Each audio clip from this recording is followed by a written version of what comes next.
Assalamualaikum warahmatullahi wabarakatuh. Halo semuanya, selamat datang di channel aku.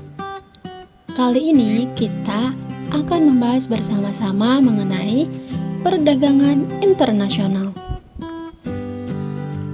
Setiap negara yang ada di dunia pasti memiliki potensi sumber daya yang berbeda-beda.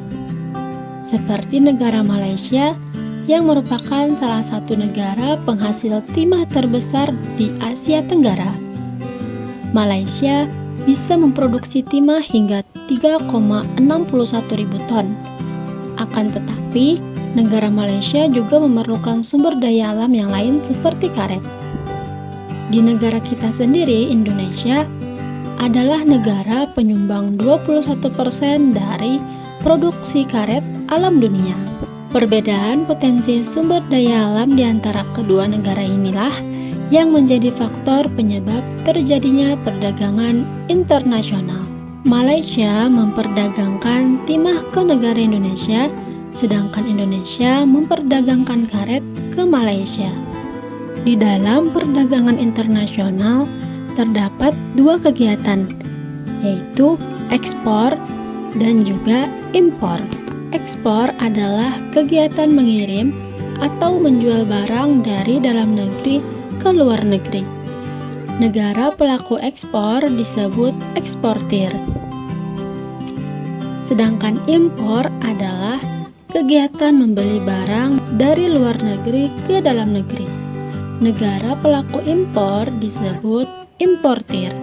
Perdagangan internasional merupakan proses pertukaran barang dan jasa antara dua negara atau lebih, dengan tujuan untuk mendapatkan keuntungan atau laba.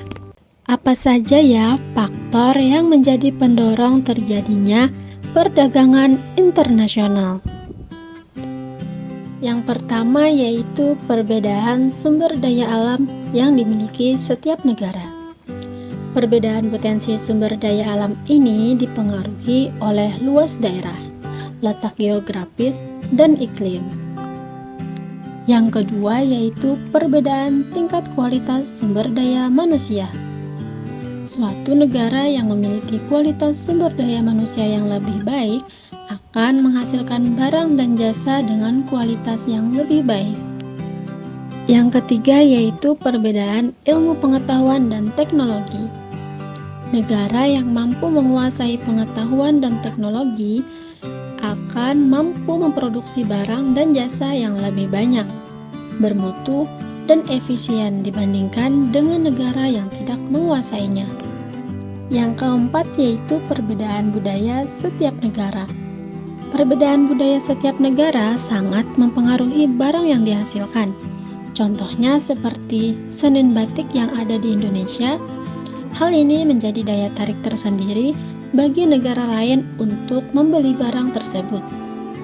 Yang kelima yaitu perbedaan lain yang mempengaruhi perdagangan internasional, meliputi perbedaan harga barang, perbedaan upah dan biaya produksi, serta perbedaan selera.